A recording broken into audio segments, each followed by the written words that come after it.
John, what I wanted to ask you, and one of the headlines which dropped earlier on was as it pertains to enhancing the public healthcare capacity in rural areas. How prepared is the public health system, and how are they ramping this up in anticipation of rising cases, if not already?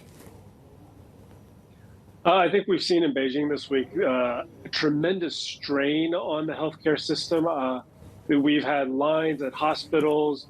We've had hospitals asking doctors and nurses to work even if they test positive for COVID. The situation has gotten better in the last couple of days. The city has opened up a lot of fever clinics around town where people can get medicines, and that's really helped alleviate some of the pressure on local hospitals.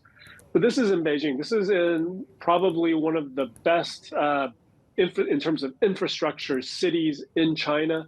As we go into the winter, as we get closer to the Lunar New Year festival, when a lot of people go home to villages in the countryside to celebrate the festival with family, you do run this risk of these infections getting into places that are much less or much worse prepared for an outbreak of this magnitude. And that's why I think you see officials today calling for more to be done in rural areas to make sure that those places are able to treat people when they get sick.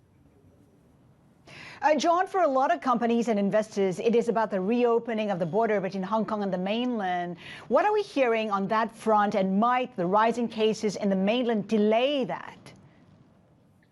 Well, we're hearing that the SMP, the South China Morning Post, reporting today that border might be open fully next month in January. If there's a rapid further increase in infections across the mainland, I think that probably would augur well for a reopening of the border, because why quarantine people coming into China if they're more likely to get COVID in China than outside of China? It sort of runs contrary. And as long as you have that quarantine in place, it is hurting the economies of Hong Kong and China. And so it will add rationale and motivation to remove that barrier, the last barrier really from the COVID zero regime that we had in place here in China.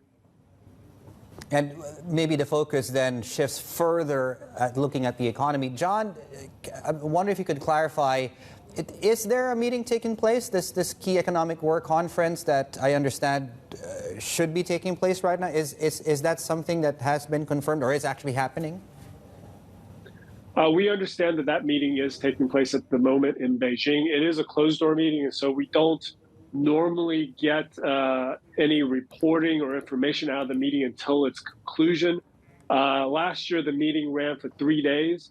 It could be 3 days this year as well. It could be shorter. We're not sure. We are on the watch out for an announcement, most likely from the Xinhua news agency, saying the meeting took place and ended, and giving a readout of some of the important decisions that policymakers made during that event. Obviously, we're looking for a greater emphasis on growth. The Politburo meeting earlier this month made that very clear. We're also looking for any indication of what's going to be done with property, if more is going to be done to support that sector. Obviously, we had Vice Premier Liu He saying late yesterday that more would come to help the property sector.